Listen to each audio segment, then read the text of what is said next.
بسم الله الرحمن الرحيم.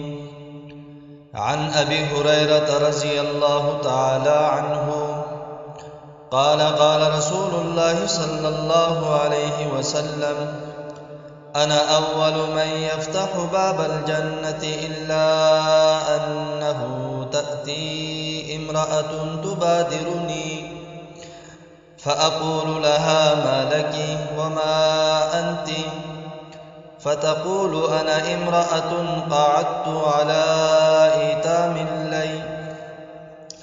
حضرت ابو ہریرہ رضی اللہ تعالی عنہ سے مروی ہے کہ امام الانبیاء، سرتاج الانبیاء، فخر الانبیاء حضرت محمد عربی صلی اللہ علیہ وسلم نے فرمایا: سب سے پہلے میں جنت کا دروازہ کھولوں گا، ہاں مگر یہ کہ ایک عورت کو میں دیکھوں گا، وہ مجھ سے بھی آگے جا رہی ہوگی۔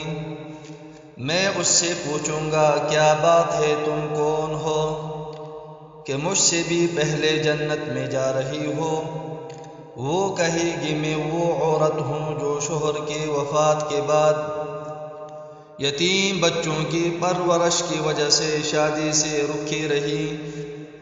سامعین محترم، بڑی اہم قابل رشد دولت ہے کہ ایسی عورت جس نے فرائض و واجبات کے پابندی کے ساتھ عفت کا لحاظ کرتے ہوئے ایک بچہ یا بچی کی پرورش کی خاطر کہ یہ بچہ ٹھیک سے پرورش پائے، جوانی کو اس کی تربیت پر قربان کر دیا، شوہر کی جانب سے پہنچنے والی عیش و راحت کو اس نے قربان کر دیا، جنت جانے میں یہ عورت آپ صلی اللہ علیہ وسلم سے آگے رہے گی۔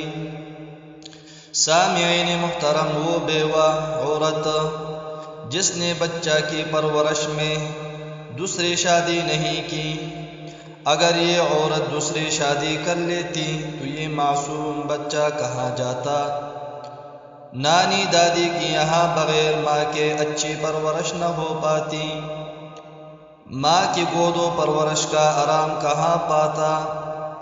اگر شوہر کے پاس یہ بچہ رہتا تو شوہر جس طرح اپنے بچے کی پرورش کرے گا ستیلی اولاد کی نہیں کرے گا، عورت بھی اس شوہر کے اولاد کی پرورش میں مصروف رہے گی۔